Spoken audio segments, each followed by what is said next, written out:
राधे राधे मित्रों, तो आपका स्वागत है मेरे चैनल गीता ज्ञान धार्मिक व पौराणिक कथा में। तो मित्रों, मैं हूँ पंडित पराग शर्मा। कैसे हैं आप सभी लोग? ये मैं कमेंट सेक्शन में राधे राधे लिख कर बताना। तो मित्रों, आज हम आपको एक पौराणिक कथा सुनाने जा रहे हैं, तो इस कथा को पूरी सुनना। अगर आप पूरी नहीं सुनेंगे तो आपको आधा अधूरा ही ज्ञान प्राप्त होगा। ये कथा है को शुरू करने से पहले जो हमारे चैनल पे नए हैं वो हमारे चैनल को सब्सक्राइब करके बेल आइकन को प्रेस कर दीजिए, जिससे सभी नोटिफिकेशन आप सभी को मिलते रहेंगे। तो चलिए शुरू करते हैं अपनी कथा। जब हनुमान ने तीनों का घमंड तोड़ा, संसार में किसी का कुछ ख्वाहा अपना समझना मूर्खता है, क्योंकि अपना होता हुआ भी कुछ भी अपना नहीं होता। इसलिए रानी तो घमंड क्यों किस लिए? किसका कुछ रुपए दान करने वाला यदि यह कहे कि उसने ऐसा किया है तो उससे बड़ा मूर्ख और कोई नहीं। और ऐसा भी जो हर महीने लाखों का दान करता है लेकिन उसका जिक्र तक नहीं करता, न करते देता। वास्तव में जरूरतमंद और पीड़ित की सहायता ही दान है, पुण्य है। ऐसे व्यक्ति पर सरस्वती की सदा कृपा बनी रहती है। पर क्या किया जाए, देवताओं तक को अभिमान हो जाता है और उनके अभिमान को दूर करने के लिए परमात्मा को ही उपाय करना पड़ता है। गरुड़, सुदर्शन चक्र तथा सत्यभामा को भी अभिमान हो गया था। भगवान श्री कृष्ण ने उनके अभिमान को दूर करने के लिए श्री हनुमान जी की सहायता ली थी। श्री कृष्ण ने अपनी पत्नी सत्यभामा को स्वर्ग से पराजित लाकर दिया था, और वह इसलिए कि इस अपने आपको श्री कृष्ण की अत्यंत प्रिय और अति सुंदरी मानने लगी थी। सुदर्शन चक्र को यह अभिमान हो गया था कि उसने इंद्र के वज्र को निष्फल किया है। वह लोक के अंधकार को दूर करता है। भगवान श्री कृष्ण अंत उसकी सहायता लेते हैं। गरुड़ भगवान का वाहन था। वह समझता था कि भगवान मेरे बिना कहीं नहीं जा सकते, इसलिए कि गति का कोई मुकाबला नहीं कर सकता। भगवान अपने भक्तों का सदा कल्याण करते हैं, इसलिए उन्होंने हनुमान जी का स्मरण किया। तत्काल हनुमान जी द्वारिका आ गए, जान गए कि श्री कृष्ण ने क्यों बुलाया है। श्री कृष्ण और श्री राम दोनों एक ही है।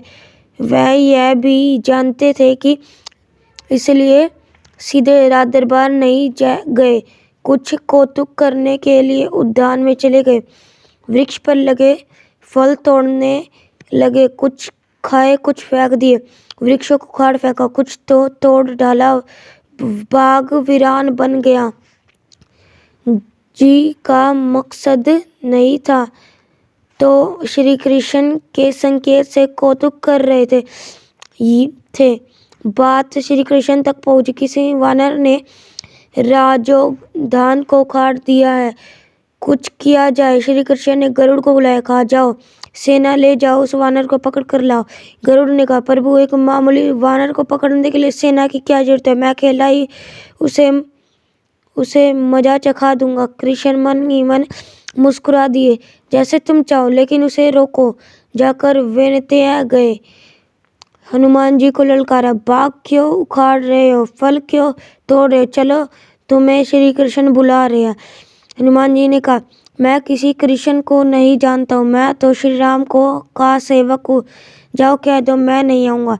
गरुड़ क्रोधित होकर बोला, तुम नहीं चलोगे तो मैं पकड़ कर ले जाऊंगा। हनुमान जी ने कोई उत्तर नहीं दिया। गरुड़ की अनदेखा कर वह फल तोड़ने लगे। गरुड़ को समझाया भी वानर का काम फल तोड़ना और फेंकना नहीं है, मैं अपने स्वयं के अनुसार ही कर रहा हूँ, मेरे काम में दखल न दो। क्यों झगड़ा मोल लेते हो? जाओ मुझे आराम से फल खाने दो। गरुड़ नहीं माना। तो हनुमान जी ने अपनी पूंछ बढ़ाई और गरुड़ को दबोच लिया। उसका घमंड दूर करने के लिए कभी पूंछ को ढीला कर देते गरुड़ कुछ सांस ले लेता, और कभी कसते तो गरुड़ के मानो प्राण ही निकल जाते। हनुमान जी ने सोचा, भगवान का वाहन है, प्रहार भी नहीं कर सकता, लेकिन इसे भक्तों से खाना ही होगा। पूंछ को एक झटका दिया और गरुड़ को दूर समुद्र में फेंक दिया। बड़ी मुश्किल से वह गरुड़ दरबार में पहुंचा। भगवान को बताया वह साधारण वानर नहीं है, मैं उसे पकड़कर नहीं ला सकता। भगवान मुस्कुरा दिए। सोचा गरुड़ का घमंड तो दूर हो गया है, लेकिन अभी इसके वेग के घमंड को चूर करना है। श्री कृष्ण ने गरुड़ हनुमान श्री राम का भक्त है इसलिए नहीं आया। यदि तुम कहते कि श्री राम ने बुलाया है तो वह फौरन भागे चले आता है।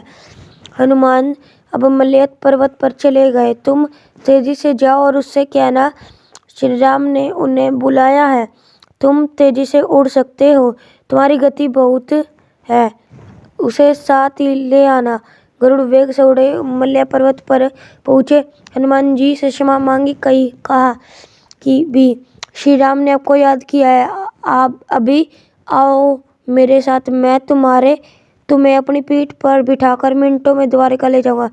तुम खुद चलोगे तो देर हो जाएगी, मेरी गति बहुत तेज है, तुम मुकाबला नहीं कर सकते। हनुमान जी मुस्कुराए, भगवान की लीला समझ के कहा, तुम जाओ, मैं तुम्हारे पीछे ही आ रहा हूँ। द्वारिका में श्री कृष्ण राम रूप धारण कर सत्यभामा को सीता बना सिंहासन पर बैठ गए। सुदर्शन चक्र को आदेश दिया, द्वार पर रहना, कोई भी बिना आज्ञा के अंदर न आ पाए। श्री कृष्ण समझते थे कि श्री राम का संदेश सुनकर तो वह हनुमान जी एक पल भी रुक नहीं सकते, अभी आते ही होंगे। गरुड़ को तो हनुमान जी ने विदा कर दिया और स्वयं उससे भी तीव्र गति से उड़कर गरुड़ से पहले ही द्वारिका पहुंच गए। दरबार के द्वार पर सुदर्शन ने उन्हें रोक दिया, का बिना आज्ञा अंदर जाने की मनाही है। जब श्री राम बुला रहे हो तो हनुमान जी विलंब सहन नहीं कर सकते। सुदर्शन को पकड़ा और अपने मुंह में दबा लिया। अंदर गए। सिंहासन पर श्री राम और सीता जी बैठे थे। हनुमान जी समक्ष गए, श्री राम को प्रणाम किया और कहा, प्रभु आने में देर हो तो नहीं हुई। साथ ही कहा, प्रभु माँ कहा है आपके पास आज यह कौन दासी बैठी। सत्यभामा ने सुना तो लज्जित हुई, क्योंकि वह समझती थी कि कृष्ण द्वारा पारिजात लाकर दिए जाने से वह सबसे सुंदर स्त्री है। सत्यभामा का घमंड चूर हो गया। उसी समय गरुड़ तेजी गति से उड़ने के कारण हाफते हुए दरबार में पहुंचा। सांस फूल रही थी, थके हुए से लग रहे थे। और हनुमान जी को दरबार में देखकर तो वह चकित हो गया। मेरी गति से भी तेज गति से हनुमान जी दरबार पहुंच गए। लज्जा से पानी पानी हो गया। गरुड़ के बल का और तेज गति से उड़ने का घमंड चूर हो गया। श्री राम ने पूछा, हनुमान तुम अंदर कैसे आ गए? किसी ने रोका नहीं? रोका तो था भगवान। सुदर्शन ने, मैंने सोचा आपके दर्शनों में विलंब होगा, इसलिए उनसे उलझा नहीं, उसे मैंने अपने मुंह में दबा लिया। और यह कहकर हनुमान जी ने मुंह से सुदर्शन चक्र को निकाला, प्रभु के चरणों में डाल दिया।